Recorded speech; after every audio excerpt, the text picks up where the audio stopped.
السلام علیکم عزیز طلباء و طالبات۔ آج ہم اکبر الہ آبادی ان کی نظم فرزی لطیفہ ان کے اشعاروں کی تشریح کرنے کی ہم کوشش کریں گے۔ نظم فرزی لطیفہ جو ہے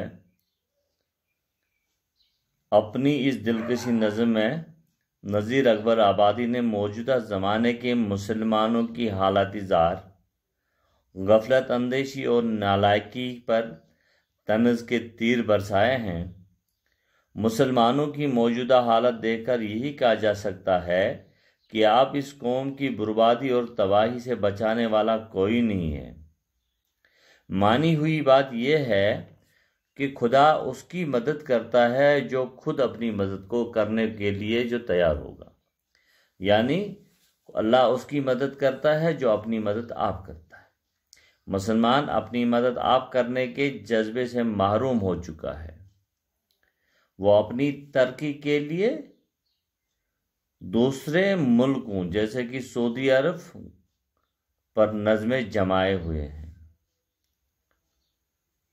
انہی مسلمانوں کو جگانے کی تنزیہ طور پر اکبر آباد کا یہ نظم فرزی لطیفہ اسی کی ایک کڑی ہے۔ خدا حافظ مسلمانوں کا اکبر، مجھے تو ان کی خوشحالی سے ہے یاس۔ خدا حافظ جو ہے ایک دعا جو کسی کو رخصت کرتے وقت کہتے ہیں۔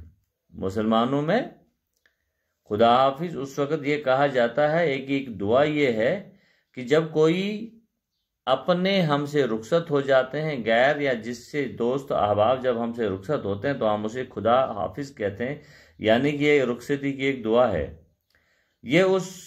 یہ بات اس وقت بھی بولی جاتی ہے جب کسی کو نصیحت کا کوئی اثر نہیں ہوتا۔ اگر آپ کسی نصیحت کرتے ہوں گے، اگر آپ کو کوئی نصیحت کرتا ہوگا تو اگر آپ کے پلے نہیں پڑتا تو وہ آپ سے کہتا ہے چلیے بچے، چلیے اللہ حافظ، خدا حافظ، یعنی کہ اس کی نصیحت تم پہ کوئی اثر نہیں کرتا ہے اور آدمی کو مایوسی کا احساس ہو جاتا ہے۔ یہاں یہ کلمہ شاعر نے مسلمانوں کی بے حسی غفلت کو دیکھ کر ان کے لیے استعمال کیا ہے۔ خدا حافظ مسلمانوں کا اکبر، مجھے تو ان کی خوشحالی سے ہے یاس۔ موجودہ زمانے کے مسلمانوں کی حالت زار، غفلت اور لاپرواہی کو دیکھ کر یہی کہا جا سکتا ہے کہ اب اس قوم کا صرف خدا ہی حافظ ہے، کیونکہ دین و دنیا دونوں چیزیں ان کے ہاتھوں سے نکل چکی ہیں۔ میں دیکھ رہا ہوں کہ وہ ترقی کرنے کے بجائے پیچھے ہی جا رہے ہیں۔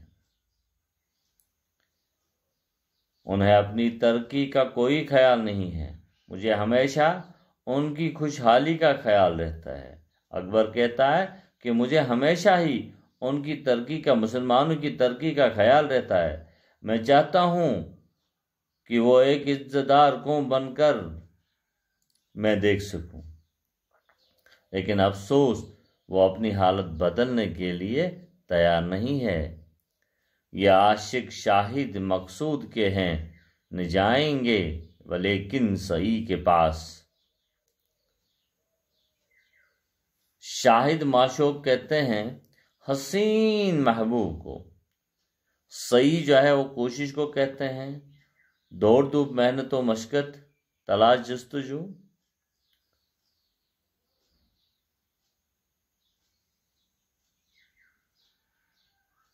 یہ دیکھیے اس شعر میں اکبر آبادی فرماتے ہیں، اے مسلمانوں، عشق و عاشقی کے دلدادہ ہیں۔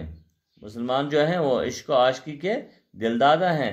بازاری قسم کی عشق بازی ان کا خاص پیشہ ہے، پسندیدہ عادت ہے، اور عیش و آرام کی زندگی گزارنے کے مسلمان خواہشمند ہوتے ہیں۔ وہ بے حد آرام طلب بن گئے ہیں۔ وہ مسلمان تلاش جستجو محنت و مشقت سے جی چراتے ہیں، یعنی کہ اب مسلمان کاہل، بہت کاہل ہو گیا ہے۔ اصل بات یہ ہے کہ مسلمان قائرت کے حد انہوں نے پار کر دی ہے۔ سناؤ تم کو ایک فرضی لطیفہ، کیا ہے جس کو میں نے زیب کرتاس، سناؤں میں تم کو ایک فرضی لطیفہ، کیا ہے جس کو میں نے زیب کرتاس، کہا مجنون سے یہ لیلا کی ماں نے کہ بیٹا تو اگر کر لے ایم اے پاس۔ اس شعر میں فرضی لطیفہ مزیدار بات سننے اور ہنسنے کو کہتے ہیں۔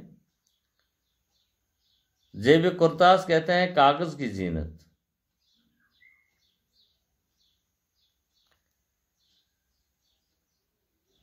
ایک روز لیلا کی ماں نے لیلا کے عاشق سے کہا کہ بیٹا اگر تم ایم اے پاس کرو گے تو میں فوراً ہی اسی وقت لیلا سے تمہاری شادی کرا دوں گا، اور بغیر کسی مشکل اور دقت کے لیلا تیری ہو جائے گی اور میں تیری ساز بن جاؤں گی، لیکن شرط یہ ہے کہ تو پہلے ایم اے پاس کر جاؤ۔ تو ایم اے پاس کرنے کی کوشش تو کر، تو پہلے ایم اے پاس کر لو، اس کے بعد لیلا تیری ہو جائے گی۔ تو فوراً بیاہ دوں گا لیلا کو تجھ سے، بلا وقت میں بن جاؤں گی تیری ساس، یعنی کہ میں تیری ساز بن جاؤں گی، جو ہی تو ایم اے پاس کرے گا فوراً ہی لیلا تمہاری ہو جائے گی۔ کہا مجنون نے یہ اچھی سنائی، کجا عاشق کجا کالج کی بکواس۔ مجنون نے جواب دیا واہ بڑی بھی، واہ میری ماں، کیا شرط رکھی ہے تو نے؟ آپ نے مجھے اچھی سنائی ہے، ایک ناکارہ عاشق ہوں میں، ایک ناکام عاشق ہوں، ایک ناکارہ عاشق ہوں، دل کا مارا ہوں، میرا دور دور تک کالج سے کوئی واسطہ نہیں ہے، میرا پڑھنے سے کیا کام، کالج اور پڑھائی دونوں میرے لیے فضول ہے، کیونکہ میں عشق لیلا چاہتا ہوں، میں لیلا کو چاہتا ہوں۔ کجا یہ فطری جوش طبیعت، کجا ٹھونسی ہوئی چیزوں کا احساس، بڑی بھی آپ کو کیا ہو گیا ہے، ہرن پر لادی جاتی ہے کہیں گھاس۔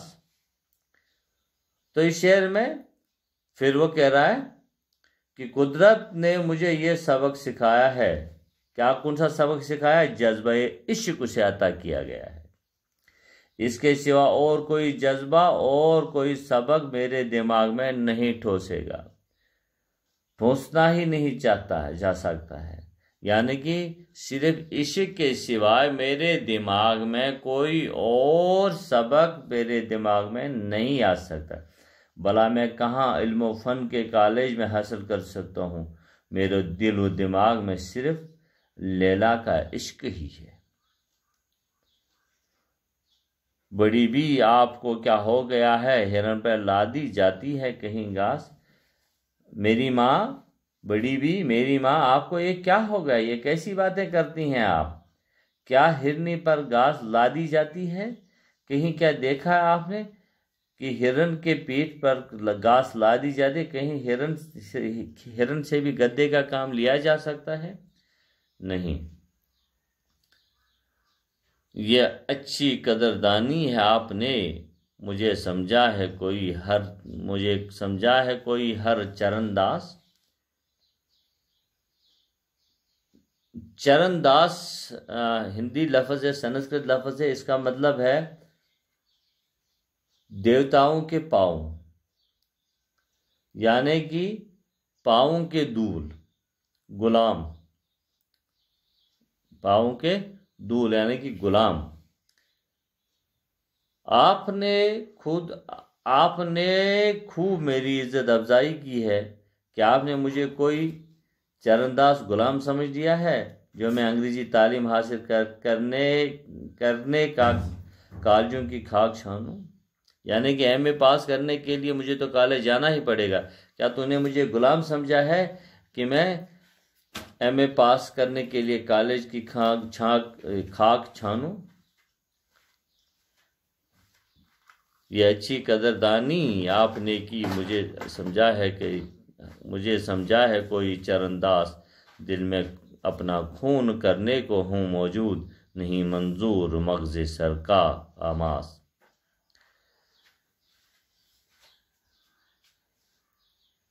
بڑی بھی یعنی کہ ماں سے کہتا ہے، لیلا کی ماں سے کہتا ہے، میں ایک سچا عاشق ہوں، میں اپنے دل کا خون کرنے کے لیے تیار نہیں ہوں، اپنے آپ کو ختم کرنے پر آمادہ ہوں، مگر میرا ذہن جو ہے وہ محنت اور مشقت کے لیے تیار نہیں ہے، میں علم و فن حاصل کرنے کے لیے تیار نہیں ہوں، میں محنت و مشقت کرنے کے لیے تیار نہیں ہوں۔ پھر ہے یہ ٹھہری جو شرط وصل لیلا، تو استفا میرا با حسرت و یاس۔